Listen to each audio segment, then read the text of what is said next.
خبر خو نه مرګرو پخوا به خرو ته به قوریه چوله نن سبا انسانان خولې ته قوریه چې عجیبه غوندې دغه د ماحول تربوزکونې والي په پته والله که پوهېږو دا خو لا پرېږده اوس چې کور ته راننوځي صابون راوالي او نیمه ګنټه خان په لاسونو پورې صابون مږي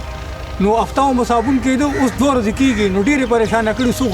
ډیټول راوالي څوک سره راوالي څوک په پوزه کې راوالي ساجیبون ډرامې جوړه کړې او په پته نه پوهېږو ډېره اریان کړي یا څه مسله را څوک ورته کرونا ویروس وایي څوک ورته ویروس وایي خو سم کورنۍ ویروس ورته وایي چې پته ولګي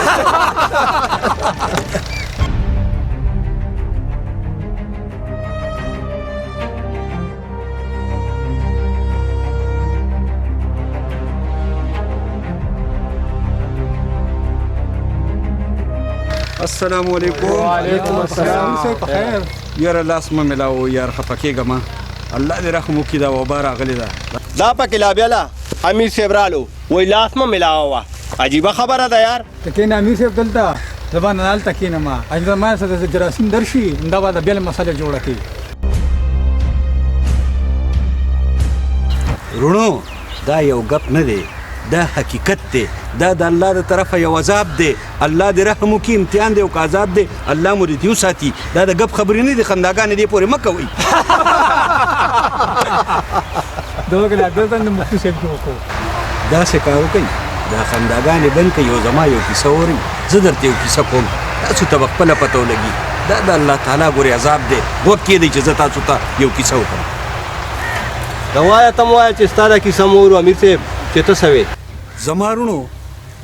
پخوا په زمانه کې په یو کلي باندې سیلاب راغلی و نو د هغه کلي خلکو چا غرونو ته منډې والې او چا ډبکو ته ختل او څوک کم خوا تښتېدل هغه ځان یې بچ کولو په هغه کلي کې یو پیرو چې هغه په میدان کې ولاړو خلکو ورته ډېر نصیحت وکړو چې راځه راځه خو هغه وی نه ما به وي الله بچ کوي زما د بچ کولو والا شته په دې کې یو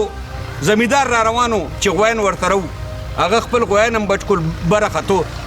دی پیر د ورته وی دی پیر ته چې راځه پیر صاحب راځه دا سیلاب دی ډوبۍ د وی نه زما بچ کولو والا شته دی ولاړو په دې کې د فوجیانو جاز رالو هغه وخت کې فوجیانو قرباني د هغه وخت نه چالو ده چې هغوی چې کم دی نو ورته وی چې بی په جاز کې اوچتولو روچت شه هغه وی نه نه زما بچ کولو والا شته زما رونو سر به موسیخ وګوم چې هغه پیر په هغه سیلاب کې ډوب شو د مرګ نه بعد الله رب العزت ته ګیله کوي چې یا الله زه خو په هغه سیلاب کې ولاړم خو ما په تا ډېره لویه بروسه وه او زه خو تا ډوب کوم په هغې کې الله رب العزت ورته فرمایي چې ای زما بنده ما خو تاله خلک راولېږل او ما درته ووي چې دې سیلاب نه ځان بچ کا بیا درته یو زمیندار رالو هغه درته ووي چې ځان بچ کا بیا درته فوجیان راښکته شو خو تا خو ځان بچ نه کو نو ما خو تا ته خلک راستولي وو تا ولې ځان بچ نه کو نو زما رونو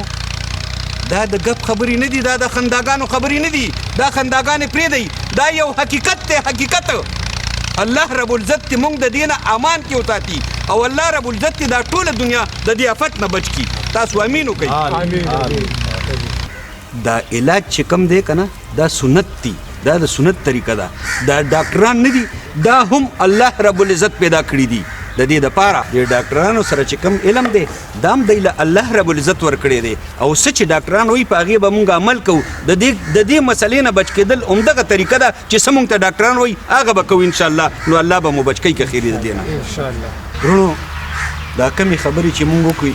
زما یقین دی چې دا به تاسو عمل کې راولئ تاسو به کور کې هم دا خبرې وکړئ رونو خویندو ته